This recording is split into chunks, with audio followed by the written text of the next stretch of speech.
two of the best in the East battling in Brooklyn, where the Nets are going to host the Bucks at 7:30 Eastern time. DraftKings contributor Garion, Thorne, DraftKings contributor Meiselman here for a little healthy dose of building blocks. Garion, who are you going to build around at center? Yeah, this is a weird game, and maybe some people will be scared away by the potential for a blowout because the Jazz just aren't bringing anyone to Toronto. But I think I'm going to go with Pascal Siakam. I think we can kind of trust Pascal Siakam again as a viable DFS candidate, especially when he's $9,000. This is someone who, in his last 5 games, has averaged 25 points, 11.4 rebounds, 6.6 assists. He's gone over 50 DraftKings points in 4 of those 5 contests, basically playing faux center for the Raptors. I think that's why the rebounding numbers have been so great, because the Raptors really aren't starting a traditional center, and he's had to fill that role. The Jazz's defense should probably be pretty anemic in this game, and while maybe Siakam is limited to less than 30 minutes because of a lopsided script, the Raptors just tend to play their starters longer than any team anyway. I mean, he's someone averaging almost 38 minutes per game across his last 9 starts. So it would take a really, really crazy set of circumstances in my mind for him to not reach 30 minutes. And I just think in this particular game, he'll easily hit value in those 30 minutes. So I just think Siakam's a really nice play. Matt, who's a really nice play there? Give me someone big and beefy at the 5. Well, the biggest and beefiest guy is Nikola Jokic. Yeah. I do think we have to. I think Siakam is a good call because the Jazz without Rudy Gobert are really bad defensively. We saw Jokic do well against them last game, but the 2 centers that I think I just have to mention, one is Jokic because his upside is just much larger than anyone else on any given slate, and it's a good matchup against the Sacramento Kings at home. But then in that Jazz game, we don't know yet if he's playing, but Hassan Whiteside is $3,500, and he may play more than half the minutes. Like, this is a weird situation because the Jazz have 4 players who are questionable.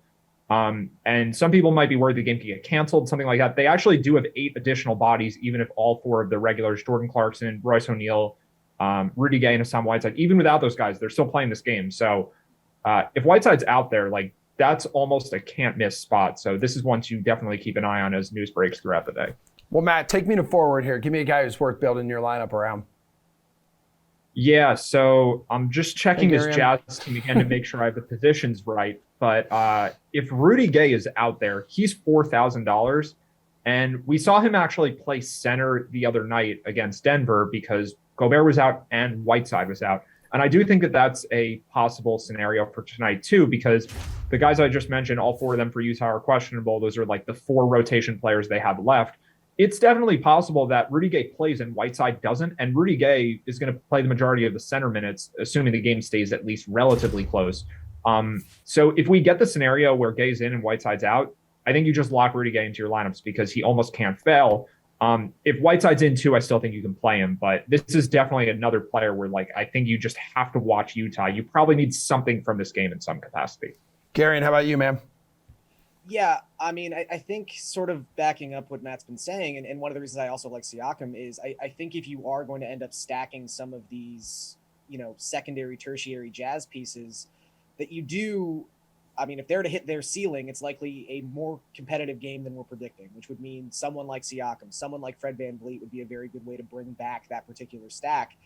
And I also think it's worth noting that this is a very unique situation. I think we've seen teams sort of have these rest nights, these faux rest nights. Golden State in particular, though, did something that I think kind of set a bit of a precedent, and it might be something that we have to look into a lot as the season sort of progresses. But with the Jazz having a couple positive cases in the last few days, they basically didn't want to send most of their best players to Toronto and have the possibility of them being trapped beyond the border for 14 days. So I think a lot of the questionable guys, again, this is just a guess, but the fact that they traveled with the team, unlike Conley, unlike Donovan Mitchell, I think that probably suggests they're playing. But again, we'll have to kind of keep an eye on that.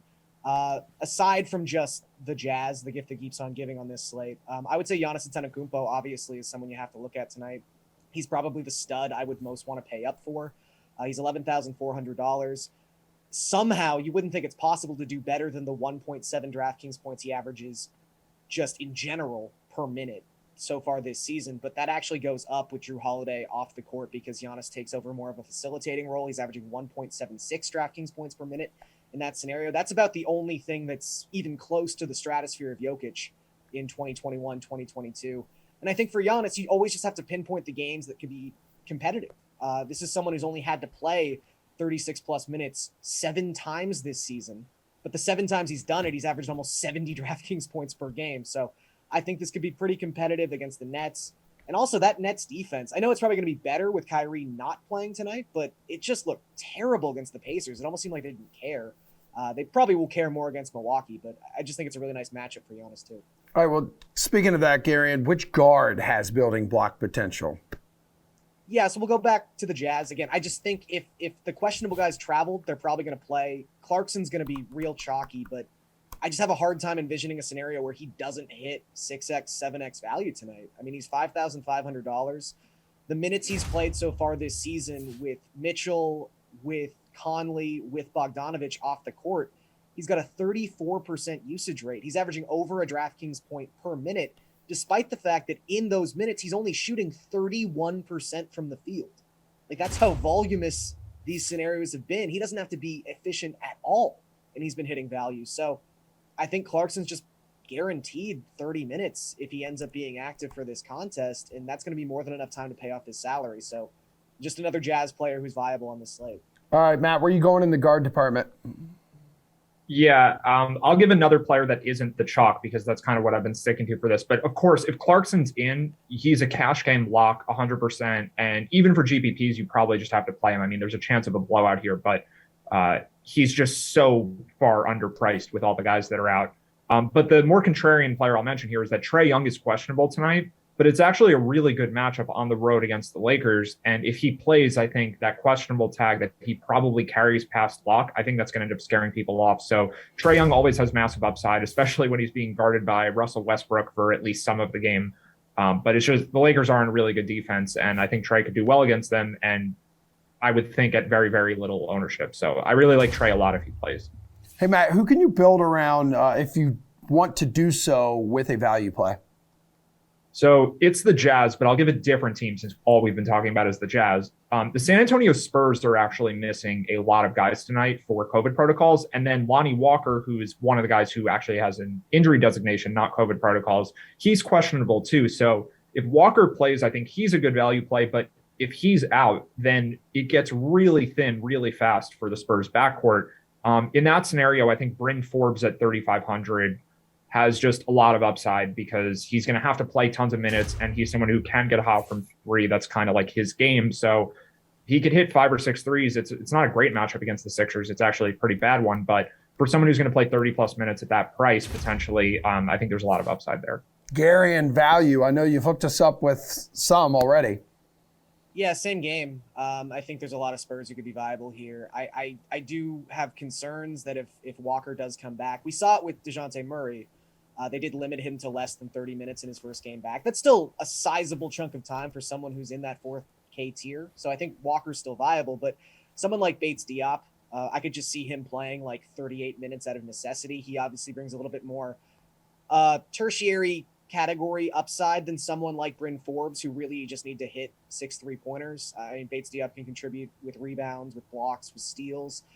He's actually someone who across his last 8 games was already averaging more than a DraftKings point per minute. So if his minutes volume starts getting up to the point where he's only one of 8 guys on the active roster tonight, I think he's just a shoo-in for a value play, someone you really have to take a serious look at. All right, what's your favorite NBA bet tonight on the DK Sportsbook, Gary? And we'll get you guys out of here with this. So this could possibly be the chalkiest thing that has ever happened in the NBA, but I am such a sucker that I cannot avoid this tonight. We have got the team that has been the best at covering against the spread by a wide margin going up against the team that has been the worst at covering the spread by a wide margin. I am just going to take the Cavaliers -6 in Portland. Again, it's just the strength versus the weakness. I think it's easy to just knock Portland when they don't have access to their 2 best players. They've been a terrible defensive team. The Cavaliers are just so sturdy and trustworthy. I'm just going to trust the trends here. I'll just take the Cavaliers blind. All right, Matt, what about you? So I actually like the Cavs for that exact reason. I think the line is inflated because people are seeing this, and the spread actually already moved from 4 to 6. So I like Cavs +6, but I'll just mention another game quickly. I think I've said in the past, Nikola Jokic is the most important player for spreads in the NBA. I'm taking it back. It's Trae Young specifically for totals. Like, to me, the fair over-under if Trae Young's in versus if he's out is like a 15-point gap because he's so good at offense and he's so bad at defense and he drives the pace to such a significant extent. So looking at the total in the Hawks-Lakers game, it's 229 right now. If Trae's in, I like the over. If Trae's out, I like the under. Like, I don't know if he's going to play or not, but he's so important for the total of the game that I think just whichever way it breaks, you have a bet on either side of it.